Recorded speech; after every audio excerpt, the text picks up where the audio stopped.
jadi 1 tahun lagi kita menjadi perusahaan yang bangkrut. Oke ya. Jadi hari ini kita bisa menjadi perusahaan hebat. Jadi ibaratnya kita lihat, Nokia dulu merasa hebat dengan produk-produknya, tetapi dia lupa bahwa masa depan itu uncertainty, nggak pasti. Yang pasti itu hanya milik Allah. Kita hanya memprediksi, tetapi dia lupa. Dia merasa hebat dan dia menganggap bahwa kejayaan dia itu akan berulang. Ternyata kejayaan itu hanya bersifat sementara. Akhirnya apa? Nokia kalah saing dengan BlackBerry. BlackBerry keluar produk-produk inovatif. BlackBerry keluar produk-produk yang canggih, teknologinya yang canggih, sesuai dengan generasi Y. Ya, generasi Y sesuai dengan generasi Y. Nah, nanti rekan-rekan mahasiswa ini, ya, rekan-rekan mahasiswa bisa mengetahui itu. Kalau rekan-rekan mahasiswa mau buka usaha, lihat dulu usaha itu bertujuan untuk apa gitu loh. Kemudian prospek perusahaan itu, prospek usaha perusahaan itu ke depan bagaimana? Ya. Nah, itu disebut dengan tindakan dalam memperbaiki kinerja masa depan. Nah, kemudian analisa awal ini bertujuan untuk apa? Untuk investor. Tentang apa? Ramalan laba dan dividen arus kas masa yang akan datang. Ingat ya, kita misalnya sekarang contohnya kenapa kita berpikir masa depan. Misalnya seperti ini. Misalnya ketua di sini atau Fahmi misalnya. Fahmi membeli tanah hari ini ya. Harapan membeli tanah hari ini misalnya tanah itu tujuannya untuk investasi.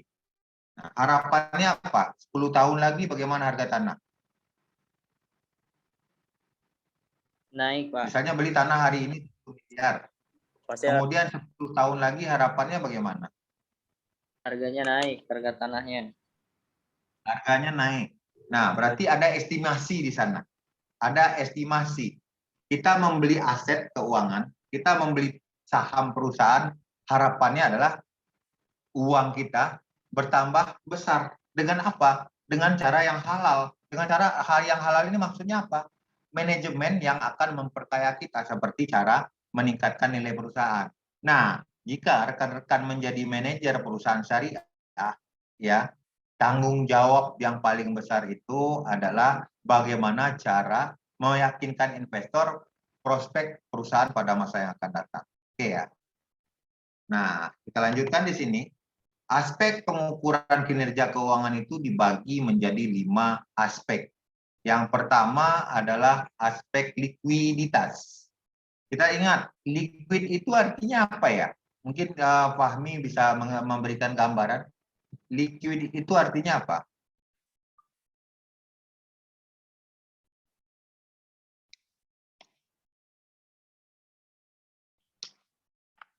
Apa liquid? Siapa yang tahu liquid? Jadi kalau nanti di sidang ditanya itu kalian keuangan nggak ngerti aspek-aspek pengukuran kinerja keuangan perusahaan itu sangat berbahaya ya. Apa yang disebut dengan likuiditas? Di perbankan juga ada likuiditas. Siapa yang tahu? Kan kalian rekan-rekan yang tahu itu yang PSAK 101 siapa? Kelompok berapa? Ada nggak? Hadir nggak di sini? Kelompok 1 berarti, Pak. Hadir nggak? Dua. Kelompok 1 itu. Oke. Saya perjelas sedikit ya. Liquid, kalau bahasa Indonesianya cair. Semakin cair. Ya. Berarti semakin mendekati kas. Semakin mendekati kas. Artinya semakin mudah dia dirubah menjadi kas. Semakin cepat aset tersebut dirubah menjadi kas, berarti aset tersebut adalah aset liquid. Yang paling cepat dirubah menjadi kas apa? Kira-kira siapa yang tahu? Yang paling cepat dirubah menjadi kas dalam hitungan detik berubah jadi kas.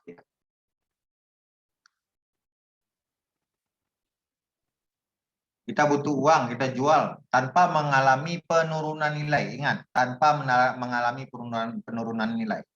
Kalau tanah kita jual bisa berubah jadi kas nggak dalam waktu hitungan detik? Enggak, Pak. Enggak, berarti dia tidak liquid. Kalau kendaraan dijual bisa cepat nggak? Enggak juga. Enggak, berarti dia bukan liquid. Iya. Kalau bangunan bagaimana? Tanah dan bangunan kita jual cepat bisa nggak? Enggak juga. Sebenarnya bisa, tapi kalau kita kasih diskon yang sebesar-besarnya, berarti harga asetnya turun dong. Ya. Nah, di sini yang namanya aset liquid kita bisa mengkonversikan menjadi kas dalam waktu hitungan detik. Bagaimana? Apa contohnya? Pendapatan kali Pak. Pendapatan itu beda lagi, adanya di laporan laba rugi. Ya. Rekening giro, Pak. Rekening giro, terus apa lagi? Yang sederhananya emas. Emas. Kan punya emas dijual langsung jadi uang nggak? Iya. Ya. Turun nggak nilainya? Ada Nggak penurunan turun. biasanya, Pak. Nah, itu. Nah, itu makanya orang-orang dulu dia lebih cenderung menggunakan emas, ya. Nah, oleh sebab itu aspek likuiditas ini adalah kemampuan perusahaan ya membayar hutang lancarnya. Jadi ada hutang lancar di sini. Hutang lancar itu adalah hutang yang tidak menggunakan beban yang berhubungan dengan kegiatan yang haram, ya. Contohnya menggunakan pendanaan bersifat bunga atau bersifat riba. Berarti hutangnya ini bersifat kardul hasan, ya. Artinya adalah hutang, tetapi di hutangnya itu tidak memiliki beban bunga. Loh kok bisa Pak? Contohnya kayak ini. Hutang yang tidak memiliki beban bunga apa? Perusahaan berhutang, tapi hutangnya itu tidak memiliki beban bunga. Apa itu?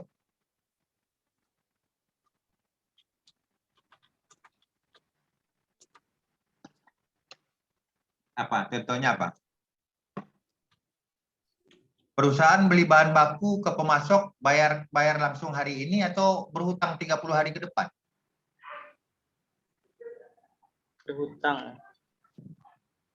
Berhutang 30 hari ke depan. Oke. Hutangnya itu punya bunga enggak? Enggak berarti. Enggak, ya. Oke. Berarti hutangnya itu bersifat kardul hasan. Kemudian yang kedua, perusahaan membayarkan tanggal misalnya tiap tanggal 10 karyawan itu menerima gaji, ya. Karyawan menerima gaji tiap tanggal 10. Oke. Kemudian saat akhir bulan timbul hutang atau tidak? Saat akhir bulan misalnya perusahaan menutup laporan keuangannya di tanggal 31 Desember. Sedangkan pembayaran gaji tiap tanggal 10 tiap-tiap bulan. Timbul pertanyaan, apakah perusahaan memiliki hutang kepada karyawannya? Iya, Pak. Ya, dari tanggal berapa sampai tanggal berapa perusahaan memiliki hutang?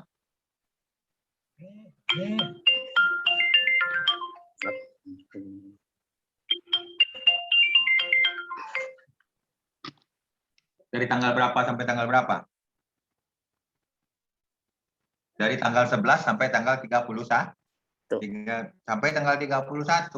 Kalau banyak karyawan perusahaan itu ada 1.000 orang, rata-rata gajinya 10 miliar, berarti timbul hutang sebesar berapa? Ya, sebesar 10 miliar. Nah, kalau seandainya kita ngajuin ke bank, itu ada beban itunya ya, beban terhadap penggunaan uang. Nah, itu yang harus kita hindari. Oke, itu yang kita hindari. Berarti di sini ada namanya efisiensi biaya akibat menggunakan hutang berbiaya murah. Loh, kok hutang berbiaya murah, Pak? Karena hutang di sini tidak mengandung unsur riba. Paham ya? Kita berhutang, tapi hutangnya itu tidak ada ribanya. Gitu. Oke? Paham deh sampai di sana dulu, kita harus jernihkan dulu ya. Nah, kita masuk aspek likuiditas ini. aspek likuiditas ini adalah kemampuan perusahaan menyediakan aset lancar atau menyediakan aset lancar dalam membayar seluruh kewajiban lancar. Apa yang disebut dengan kewajiban lancar? Lancar. Apa yang disebut dengan kewajiban lancar? Hutang. Silakan, nanti saya akan membagikan kasus perusahaan, kita langsung praktikum ya. Siapa yang tahu kewajiban lancar itu apa? Hutang ya Pak. Hah? Hutang. Benar nggak, Pak? Ya, seluruh baik itu hutang, baik itu apapun yang merupakan hak pihak eksternal yang harus segera dilunasi kurang dari 1 tahun. Kurang dari 1 tahun. Udah, mana? Mana? Coba saya datangkan saya agak gampang. Mungkin saya nggak kenal, kayak pura-pura aja. Saya jaga itu gambar WhatsApp. Udah, ya. Ini saya contohkan ya, baru masuk.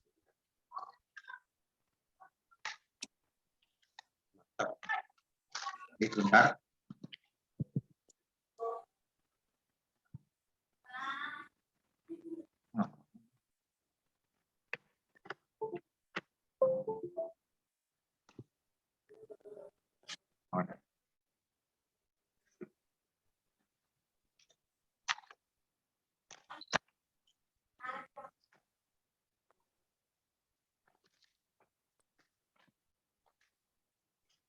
Oke, ini saya buka nih.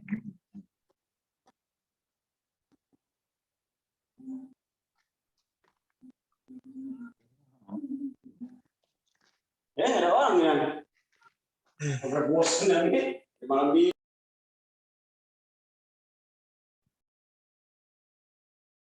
Coba ambilin ini itu buku yang itu, yang ada itu di atas. Nah ya. Ya sip. Oke. Nah, ini saya buka ya, kita praktikum langsung ya.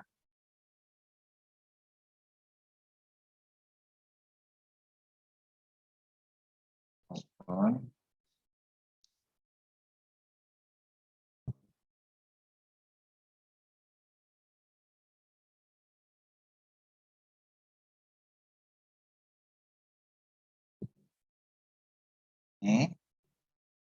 Ini kerjaan saya dulu ya, waktu di Kalbe Farma. Jadi saya berusaha untuk menganalisis perusahaan Kalbe di sini ya.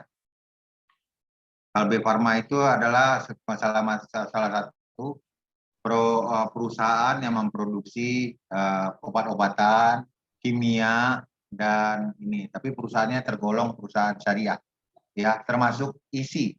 Setiap perusahaan yang termasuk isi adalah perusahaan yang berbasis syariah. Kita lihat di neracanya. Ini saya hapus dulu ini. Oke. Ya. Nah, di sini ini saya hapus dulu. Oke, pertama kita lihat current asset likuiditas. Aspek likuiditas itu adalah yaitu kemampuan perusahaan menyediakan aset lancarnya dalam membayar kewajiban lancar. Rumus yang pertama aspeknya adalah current ratio atau rasio lancar. Oke. Rasio lancar itu adalah rasio yang mengukur kemampuan perusahaan dalam memenuhi kewajiban lancarnya. Jadi aset lancarnya itu digunakan untuk membayar kewajiban lancarnya. Kas untuk menggaji karyawan, piutang untuk membayar pajak perusahaan, kemudian misalnya piutang, kemudian persediaan yang tersedia untuk dijual, itu dibayarkan untuk apa misalnya? Untuk memenuhi apa namanya, hutang dengan pemasok. Nah, kita lihat di sini. Ini data 5 tahun, dimulai dari tahun 2007 ya, dimulai dari tahun 2007. Coba kita lihat laporan-laporan ini. Nah, dari 2006 kita lihat neracanya kembali dari 2006 ini. Oke. Berarti aspek likuiditasnya, rasio lancar sama dengan kita cari current ratio dibagi rasio lancar, yaitu aset lancar dibagi dengan kewajiban lancar. Berapa aset lancarnya? Kita lihat di sini. Oke, oh ternyata aset lancarnya adalah 3 triliun dibagi dengan, kita lihat kewajiban lancarnya berapa. Nah, kewajiban lancarnya ternyata 600 miliar. Sehingga dapat 5,4. Artinya apa itu? Artinya adalah kas, persediaan perusahaan, piutang perusahaan, kemudian setelah itu restitusi pajak, dan sewa dibayar di muka, seluruh aset lancarnya ini mampu membayar kewajiban lancar sebanyak 5 kali. Berarti perusahaannya bagus atau jelek ini? Perusahaannya bagus atau jelek? Bagus, Pak. Nah, kalau bagus, perusahaannya, karyawannya senang nggak bekerja di perusahaan? Senang. Nah, karena gaji nggak mungkin telat, bonus pasti dapat, gitu ya. Oke, pemasok senang nggak memasok barang ke perusahaan? Pasti, Pak. Pasti ya. Kenapa? Karena uang kasnya banyak tersedia, nggak ada keterlambatan pembayaran. Nggak ada keterlambatan pembayaran, perusahaan tergolong sehat. Kenapa perusahaan tergolong sehat? Karena kasnya berlimpah, persediaannya juga banyak, piutangnya juga banyak. Nah, kadang di dalam perusahaan itu ada aset yang kurang lancar. Ya, walaupun dia tergolong aset lancar, tetapi termasuk aset yang kurang lancar. Loh, kok bisa seperti itu? Karena kadang-kadang aset tersebut tidak laku dijual. Aset apa yang kadang-kadang tidak laku dijual?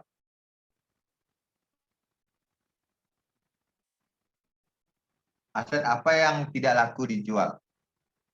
Kadang-kadang tidak laku dijual. Atau menyisakan inilah, ibaratnya bisa menjadi usang, kemudian tidak laku dijual. Apa itu aset apa? Peralatan. Ya? Peralatan. Peralatan termasuk Mesin. aset yang mesin Ya, mesin itu bukan ya. Yang tidak laku dijual apa?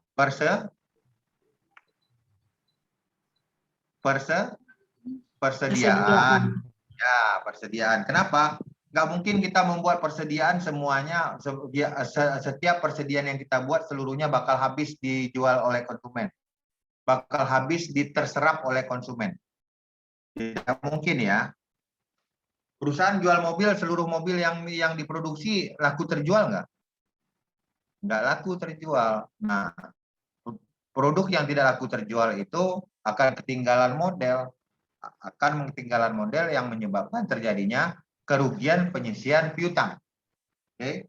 Oleh sebab itu, muncullah yang namanya rasio cepat atau quick ratio.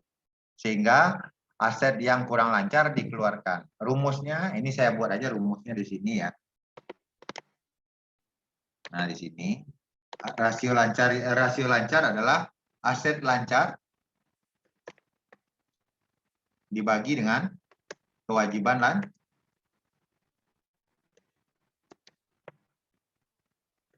Oke. Ya. Kemudian rasio cepat. Rasio cepat itu seberapa cepat aset lancar yang paling liquid. Ya, aset lancar yang paling liquid apa? Kas ditambah dengan P, ya, dibagi dengan kewajiban lancar. Oke. Dengan menggunakan rumus ini, kita harus melihat lagi sama dengan kas ditambah piutang.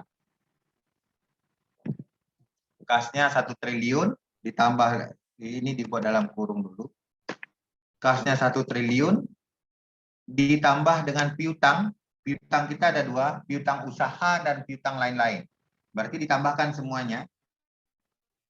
Tambah ini, ditambah lagi dengan ini. Kemudian dibagi dengan ini. Dibagi dengan kewajiban lancar. Nah, total kewajiban lancar kita 600 miliar. Hingga dapatnya 3,07. Nah, ini artinya apa? Perusahaan mampu membayar hutang dengan pemasok, perusahaan mampu membayar gaji karyawan ditambah dengan bonus, perusahaan mampu membayar seluruh pajak yang terhutang ke negara, perusahaan juga mampu membayar ya nisbah bagi hasil jika perusahaan itu mengandalkan pendanaan menggunakan pendanaan syariah ya sebesar 3,07. Ya, artinya apa ini? Hanya menggunakan kas dan piutang, perusahaan mampu membayar seluruh kewajiban lancarnya sebanyak 3,07 kali. Berarti perusahaannya sangat sehat atau tidak? Sehat. Sehat, Pak. Sehat, Pak. Ya. Nah, sekarang kita tarik sampai 5 tahun ke depan. Nah, kita lihat ya. Kita lihat di sini. Ternyata di tahun ini, tahun 2006, ini 2007, ya nanti rekan-rekan juga akan melakukan seperti ini ya. Oke. Nah, kita lihat ternyata apa yang terjadi setelah kita jadikan 5 tahun. Ini belum kita bandingkan dengan perusahaan lain ini. Ini kita lihat satu perusahaan aja, tapi periodenya kita perpanjang. Dari periodenya 1 tahun menjadi 5 tahun. Apa yang terjadi di sini? Kita lihat. Yang terjadi untuk rasio lancar, yaitu rasio lancarnya menurun di 2009. Loh, kok bisa menurun dia? Dari 5 kali menjadi 2,9 kali. Kenapa menurun? Kita lihat laporan neracanya. Oh, ternyata ada penggunaan kasnya jumlah aset lancarnya meningkat, tetapi kewajiban lancarnya juga paling tinggi di sini. Ternyata kewajiban lancarnya mencapai 2 kali lipat ya dari kewajiban lancar tahun 2006 sehingga menyebabkan rasio lancarnya menjadi turun ya. Oke. Itu adalah rasio lancar. Kemudian kita lihat kewajiban lancar di sini. Aset lancar, rasio cepat. Rasio cepatnya itu paling rendah berada di 2009 juga. Kenapa? Karena penggunaan persediaan juga cukup tinggi di sini, ya. Penggunaan persediaan cukup tinggi, juga ada beban-beban jangka pendek yang harus dilunasi dengan segera. Kita lihat, ya. Oke, ada untuk aspek likuiditas ada yang mau ditanyakan? Kalau tidak, saya bagikan tugasnya hari ini untuk praktikum ini ya. Saya akan ngambil saham syariah yang terdaftar di Bursa Efek.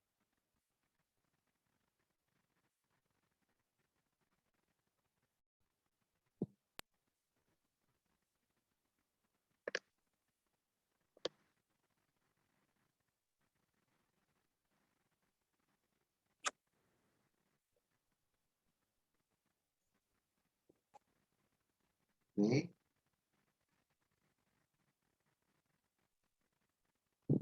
Ini ya, saya lihat dulu sahamnya isi indeks. Oke. Indonesia Syariah Stock Exchange atau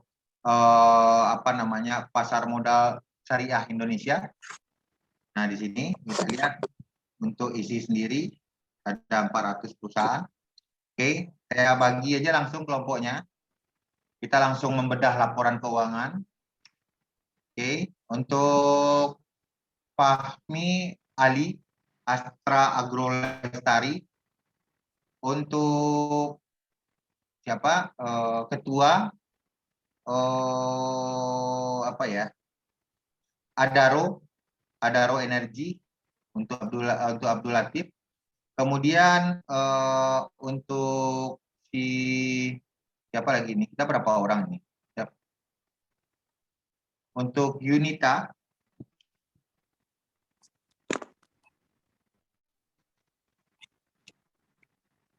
Antam, Aneka Tambang, perusahaan emas.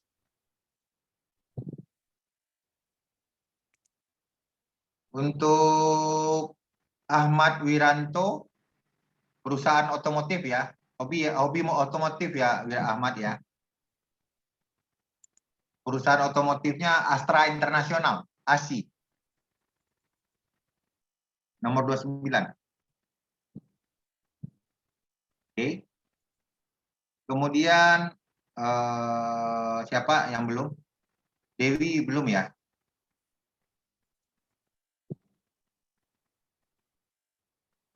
Bumi apa namanya sebentar.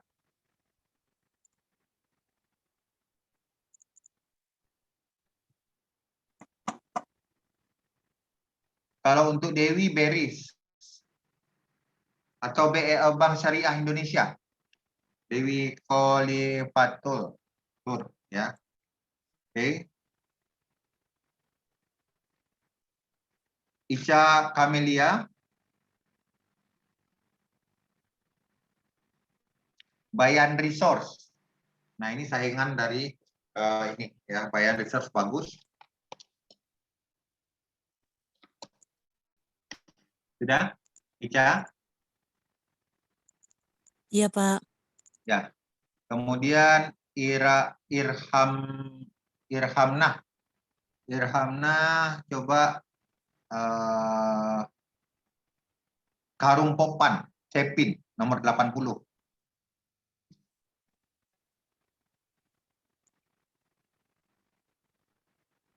Oke. Firda,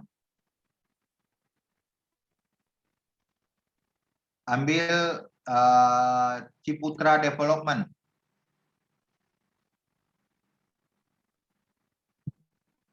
Sudah? Lia,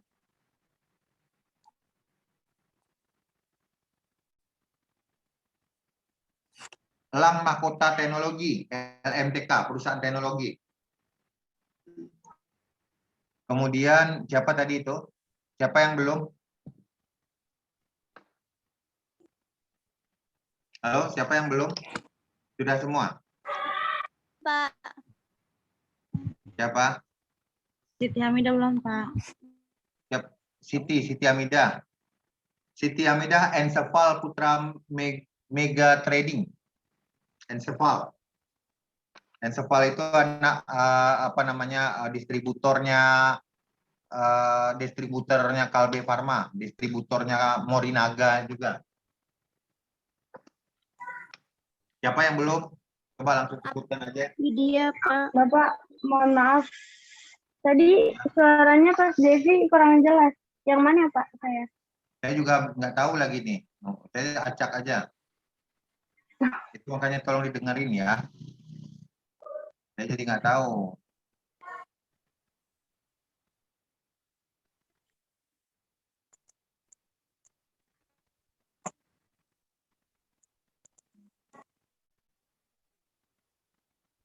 Oke.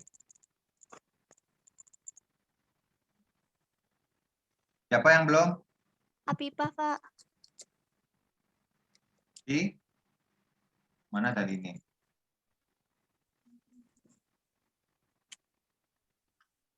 Era Jaya. Era Jaya itu adalah produsen distributor handphone terbesar di Indonesia. Era Jaya. Era Jaya Swasembada.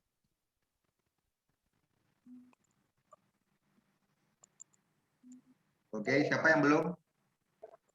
Pak Nur Aini. Nur Aini Fast Food Indonesia. Fast Food Indonesia ini kalau beli KFC, perusahaannya adalah Fast Food Indonesia. KFC itu Fast Food Indonesia Tbk. Siapa yang belum? Sudah semua? Siti Sophia belum, Pak. Hah? Siapa? Siti Halo? Sophia, Pak. Mana orang yang nggak kelihatan ini ya? Apakah berkepala atau tidak berkepala dia ini? Mana coba disebutkan lah. Saya kadang-kadang takut saya wajah di gambarnya ada tapi orangnya nggak ada. Tiba-tiba suaranya aja yang muncul. Apalagi Siti kalau Sophia. ngomongnya pas zoomnya malam Jumat itu merinding dulu saya itu.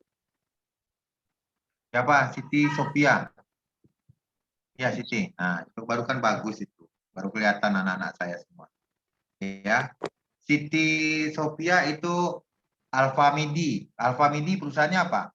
Alfa ini. Lihat aja Alfa Midi sahamnya. Ya. Kita lihat Alfa Midi saham Alfamart. Sumber Alvaria Trijaya. Sumber Alvaria Trijaya. Sudah? Kemudian untuk siapa lagi yang belum? Widya, Pak. Widya kode sahamnya DNET. Indomaret. Oh. Indo Retail Makmur Internasional atau Indomaret. DNET. Sudah? Siapa yang belum? Jadi nanti ada saingan ya. Kita lihat kinerjanya mana yang terbaik, Indomaret atau Alfamidi. Kita hanya sebagai pelanggan aja ya, tapi kita harus tahu perusahaan ini merupakan kompetitor dia. Nanti kita akan mengetahui nih, perusahaan syariah ini mana yang paling baik kinerjanya. Apakah Indomaret lebih unggul atau Alfamidi yang lebih unggul? Unggulnya di mana? Jadi ada plus minusnya juga, sama kayak kita, punya kelebihan, punya kekurangan. Jadi kalau kita bandingkan dengan orang lain, pasti ada kelebihan kita dong. Pasti ada kelemahan kita. Ya. Tidak ada manusia yang sempurna. Yang sempurna hanya milik Allah. Oke? Nah, itu. Perusahaan juga seperti itu. Ya. Untuk itu kita wajib mempelajari ini. Karena ini adalah ilmu yang sangat bermanfaat sekali buat kita semua. Oke, siapa lagi yang belum? Afifah, Pak. Afifah. Afifah, sebentar.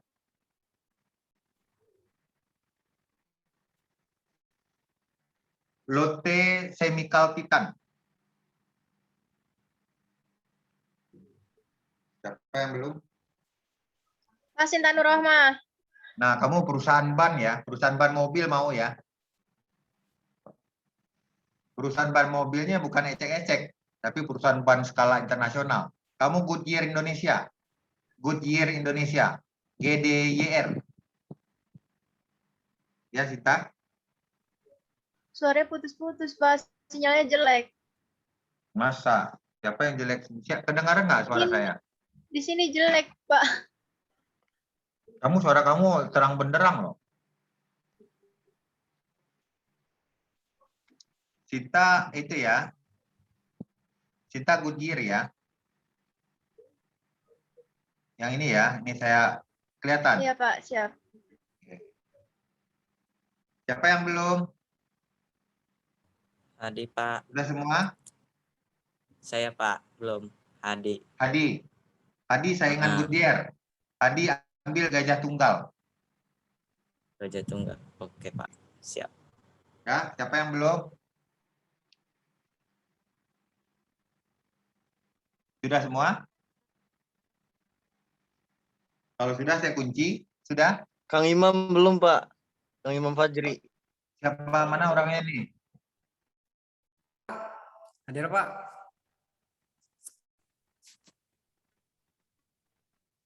Mana orang? Hadir, Pak.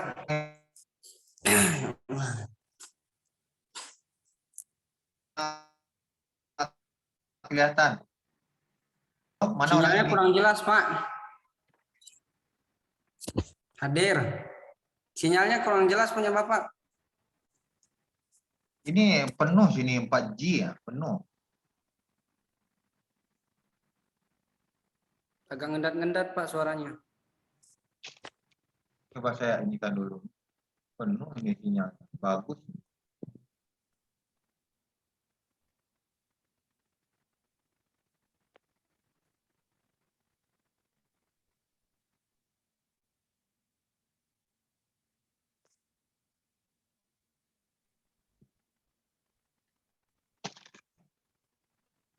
Udah? Jelas? Jelas, Udah Pak. jelas?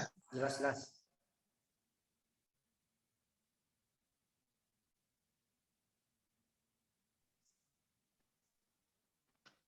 Udah jelas? Belum? Udah Pak. Oke. Ya. Ini memang gadget saya lagi bermasalah ini. Imam udah dapat belum? Imam? Belum Pak. Oke. Imam ini ya. Saya apa namanya sebentar. Buka Kak. Harun Energi. Perusahaan pertambangan. Oh iya Pak. Apa lagi yang belum? Sudah semua? Sudah? Hadi Permana udah? Sudah, Pak. Siapa lagi yang belum? Kira-kira sudah semua ya? Pak, maaf mau Ini- tanya. Ya. Berarti sekarang jadi ada presentasi nggak, Pak? Presentasi kelompok. Enggak. Nanti kita ini presentasi nanti kita mampatkan besok ya Yunita ya. Ya, Pak. Ya, kita mampatkan besok pertemuannya kita ngambil dua sesi. Sesi pertama sekarang kayaknya nggak sempat karena ada kelas lain juga minta untuk pengadaan kelas. Jadi hari ini kita cuma satu sesi aja. Minggu depan kita bagi 2 sesi. Jadi langsung 2 hari. Hari Sabtu dan hari Minggu ya. Hari Sabtu khusus presentasi 2 kelompok langsung. Hari Minggu kita penambahan materi. Kemudian ada tugas di sana yang dikirim di e-kampus ya. Ya, Pak, terima kasih. Ya, sama-sama. Sudah? Nah, bagaimana cara kita melakukan tugas? Saya akan bagikan lagi Excel-nya. Ini kayaknya bermasalah ini saya. Bentar.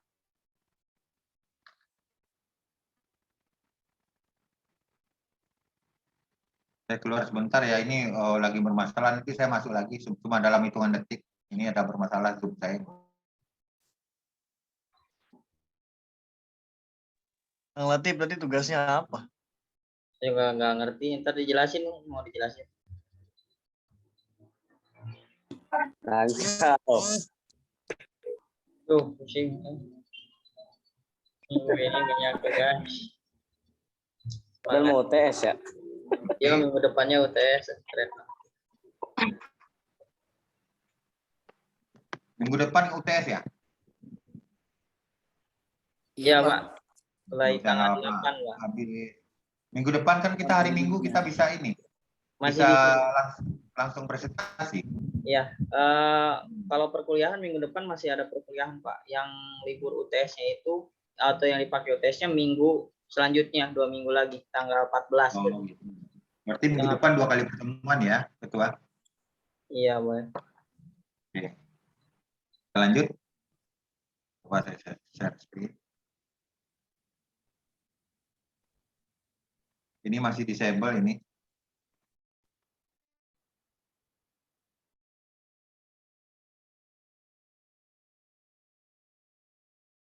Masih disable Ketua. Oke. Oke, silakan, Pak. Ya, terima kasih. Nah, di sini tolong disimak baik-baik ya bagaimana cara mengerjakan tugas. Tapi nanti rekan-rekan mahasiswa membuat ini jangan membuat angkanya saja, dibuat komentar. Nah, ini. Nah, di sini tiap-tiap tahun ini dibuat komentar. Komentarnya seperti apa? Ini 5 kali ini maksudnya apa? Berarti dibuat di sini misalnya.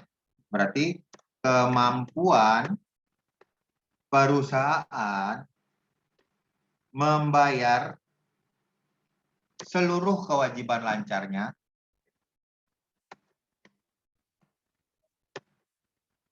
sebanyak 5 kali. Nah, itu jawabannya. Gitu. Nah, ini kemudian nanti di sini bagaimana? Kemampuan perusahaan itu berkurang ya. Dibandingkan 2006, kemampuan perusahaan itu berkurang sebanyak 2 kali. Artinya adalah kemampuan perusahaan membayar seluruh kewajiban lancarnya hanya 3 kali saja. Nah, ini berarti ada kendala 2009 ini, berarti pemasok melihat ini 2009 ini bahaya atau tidak? Masih kita kasih kredit atau tidak? Oh, ternyata kita lihat yang membuat kemampuan perusahaan itu berkurang apa?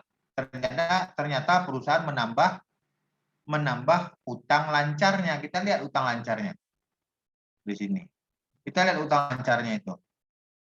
Utang lancarnya ternyata utang lancarnya itu 1,5 triliun.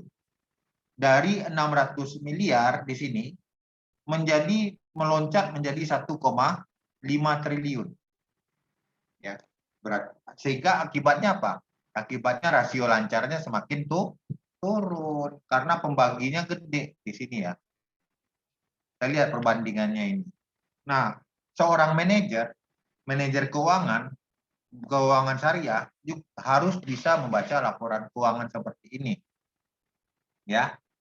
Nah, kita lihat jumlah kewajiban lancarnya ternyata mengalami peningkatan yang signifikan, hampir 3 kali lipat. Akibatnya apa? Rasio lancar kita di tahun ini kemudian turun dia dari 1,5 triliun menjadi 1,4 triliun. Nah, akibatnya apa? Rasio lancarnya kembali meningkat dari 2,9 menjadi 4,3. Ya.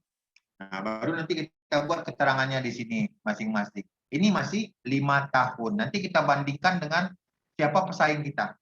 Kayak Antam. Antam nanti dibandingkan dengan siapa? Dengan Adaro. Dibandingkan lagi dengan Harum. Ya.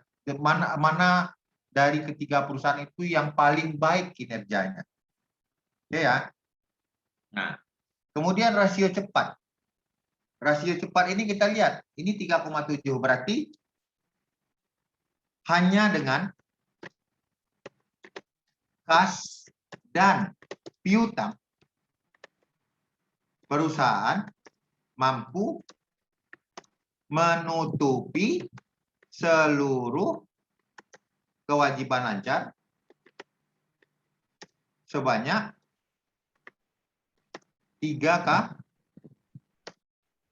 kali. Nah, itu. Nah, kayak gitu. Nah, ini angka ini tidak berarti kalau tidak kita presentasikan seperti ini. Jadi kalau seandainya rekan-rekan jadi manajer keuangan perbankan syariah, manajer keuangan perusahaan syariah, yang dibutuhkan oleh pihak eksternal adalah ini. Itu, ya.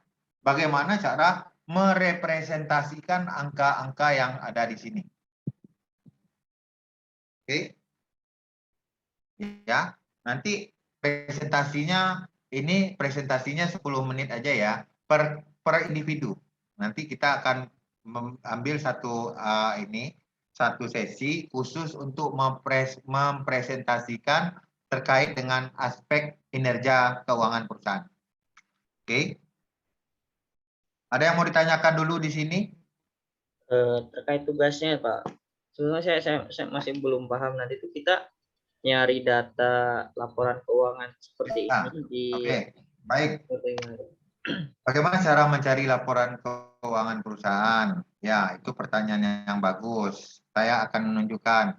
Saya ambil Abdul Latif, perusahaannya apa tadi?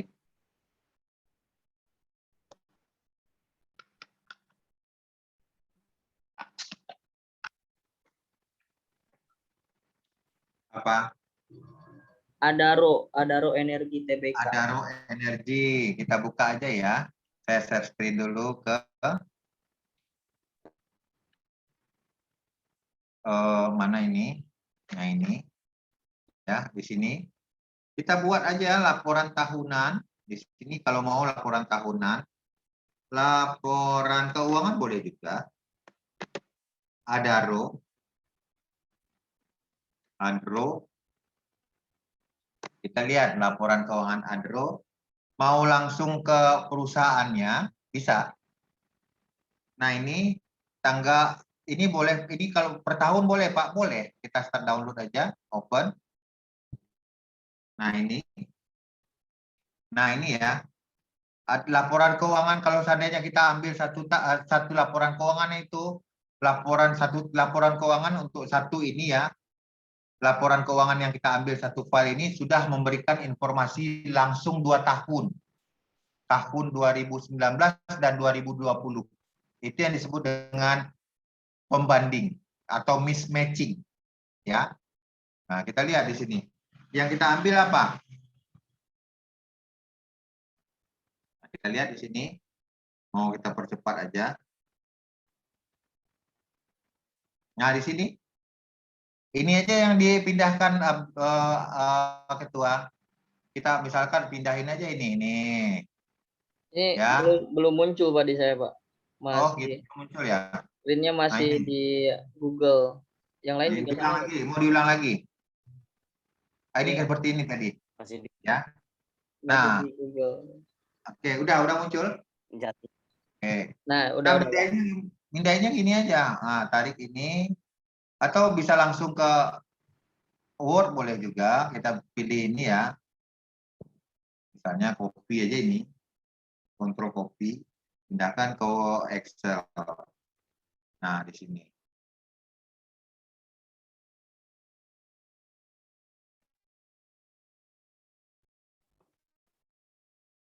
Nah, gitu. Nanti susun aja nanti. Nanti jadi seperti ini. Tuh, ya. Ini tarik. Kalau ini pindahkan, ini pindahkan aja ke sini. Gitu loh. Gampang ya. Nah, ini naik. Persediaan naik. Gitu loh. Ya. Pajak dibayar di muka, bagian lancar. Ini kita copy, kita X ini. Disesuaikan dengan neraca nanti. Kalau ada yang dilihat dari ke bawah. Gitu ya. Pajak yang dipulihkan kembali, kembalinya pindahkan gitu. Jadi nanti sesuaikan dengan neraca itu. Nah, piutang lain-lain. Ini berelasi, ini tambah ini bagian lancar. Gitu ya. Ini contohnya aja, silakan diapakan. Kemudian uang muka dan dibayar di muka.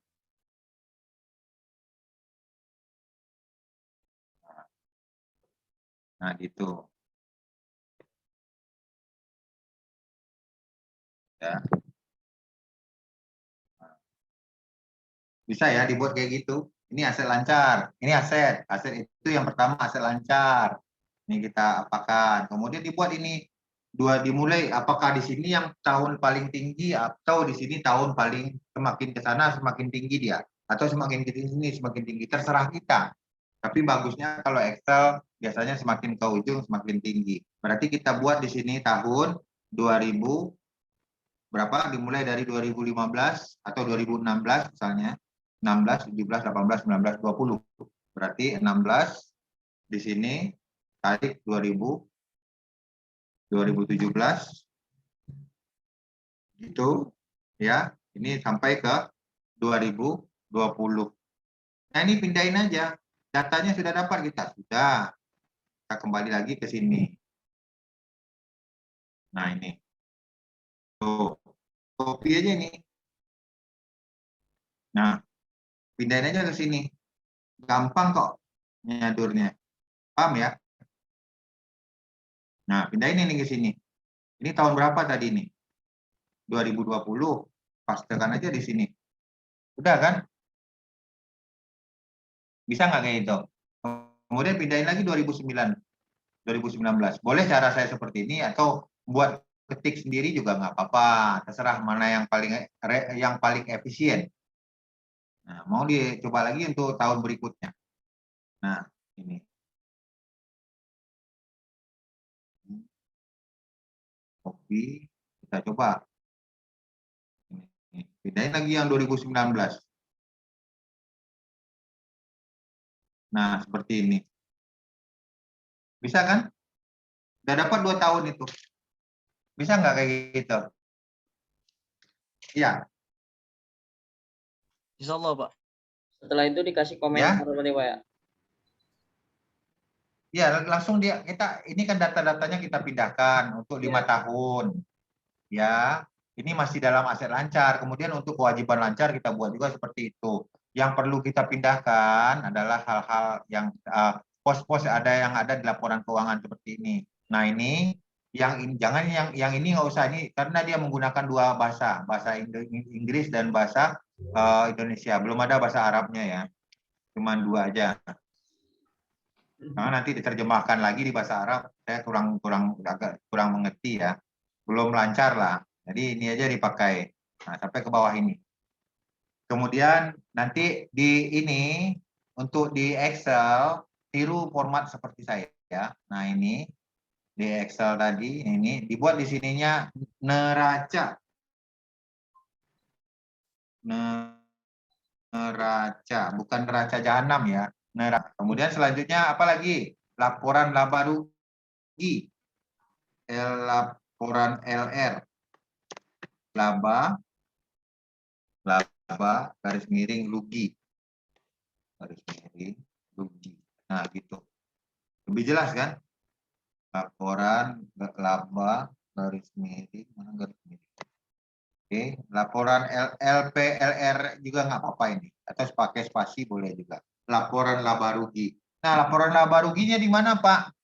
Laporan laba ruginya di sini. Kita lihat ke bawah. Nah, di sini ini tetap kita buat neraca itu sampai ke liabilitas jangka panjang sampai dengan ekuitas. Nah, di sini ekuitas. Oke, ini kita salin lagi ke bawah. Kemudian laporan laba rugi ini untuk sheet 2. Dimulai dari pendapatan usaha, beban sampai dengan laba bersih. Nah, sampai dengan laba bersih per lembar saham. Nanti dipindahkan. Seperti ini ya. Ini nanti kita akan melihat kinerjanya itu sangat dalam nanti. Kita akan meneliti perusahaan itu sampai ke akar-akarnya. Nah, seperti ini saya contohkan ini. Kita lihat. Ini neracanya. Ini aset lancar perusahaan ya. Jadi kayak gini nanti dibuat ya. Ini lebih bagus, lebih terstruktur dia.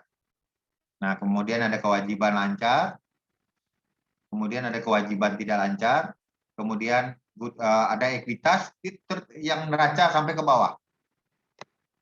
Nah, nanti masuk ke selisih. Nah, baru nanti setelah itu kita akan menentukan yang disebut dengan aliran kas bebas atau free cash flow of the firm.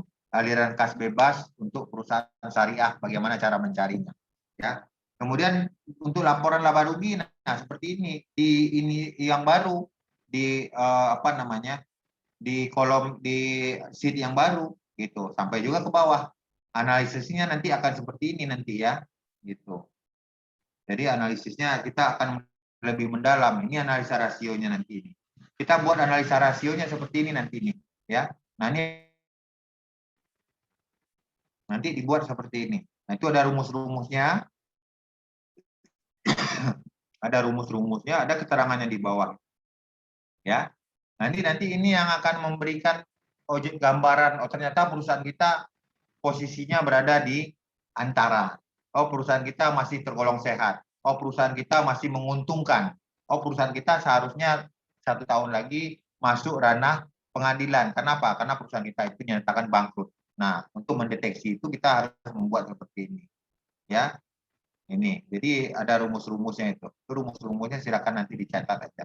Saya bagikan rumus-rumusnya ya. Kita lanjutkan. Tinggal 15 menit lagi.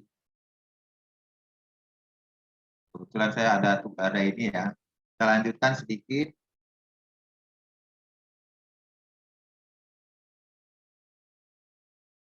Di sini. Nah, ya. Kita lihat. Yang pertama terkait dengan analisis terhadap laporan keuangan. Oke.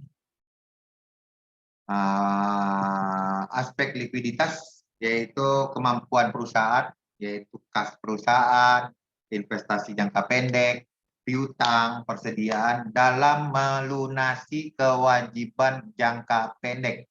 Nah, hanya terdiri dari 2 rasio saja. Yang pertama adalah current ratio, rasio cepat, yaitu rasio yang mengukur kemampuan aset lancar terhadap kewajiban lancar. Jadi rumusnya adalah current ratio sama dengan CA, current ratio. Apa-apa saja current ratio itu? Kas ditambah dengan investasi jangka pendek, tambah piutang, tambah persediaan, tambah aset lancar lainnya dibagi dengan kewajiban lancar.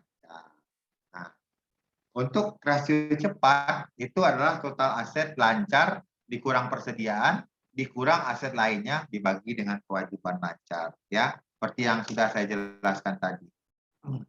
Oke. Sekarang kita masuk ke ini. Kita lihat di sini ya. Oke, cocok. Sekarang kita masuk ke mana dia tadi, neraca konsolidasi. Nah, di sini neraca konsolidasi. Yang kedua adalah quick ratio sudah. Sekarang kita masuk ke perhitungan cash ratio. Ya. Nah, apa yang disebut dengan cash ratio? Jadi cash ratio itu seberapa kemampuan perusahaan dalam menyediakan kas atau dalam menyediakan uang tunai untuk membayar seluruh kewajiban lancar. Ya. Kemampuan perusahaan menyediakan uang tunai untuk membayar kewajiban lancar. Kita lihat di sini. Kas perusahaan berarti sama dengan kasnya berapa di sini dibagi dengan total kewajiban lancar. Kita lihat di tahun 2006, silakan rekan-rekan lihat sendiri ya. Di tahun 2006 perusahaan hanya dengan menggunakan kas perusahaan mampu membayar hutang dengan pemasok, perusahaan mampu membayar seluruh gaji karyawan, perusahaan mampu membayar hutang pajak dengan pemerintah, perusahaan mampu membayar nisbah bagi hasil dengan pihak ketiga, itu hanya menggunakan kas saja. Bagus nggak perusahaan itu?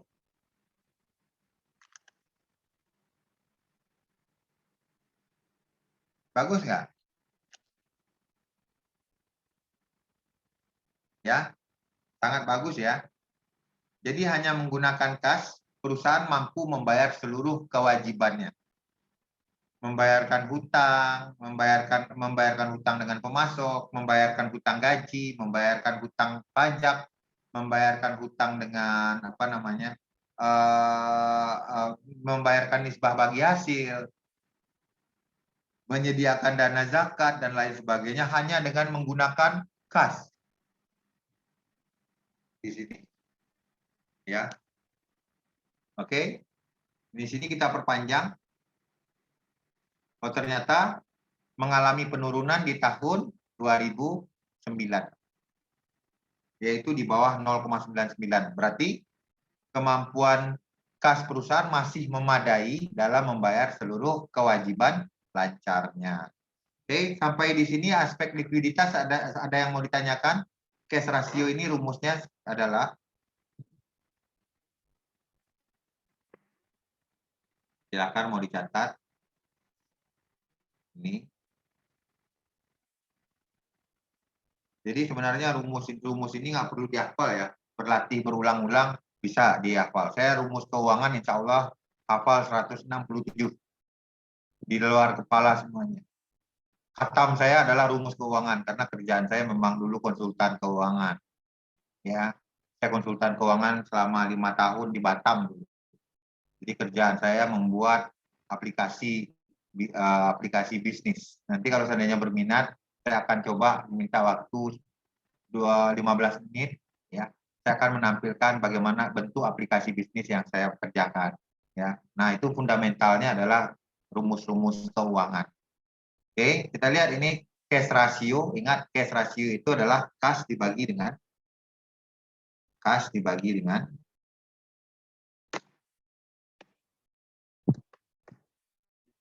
dengan total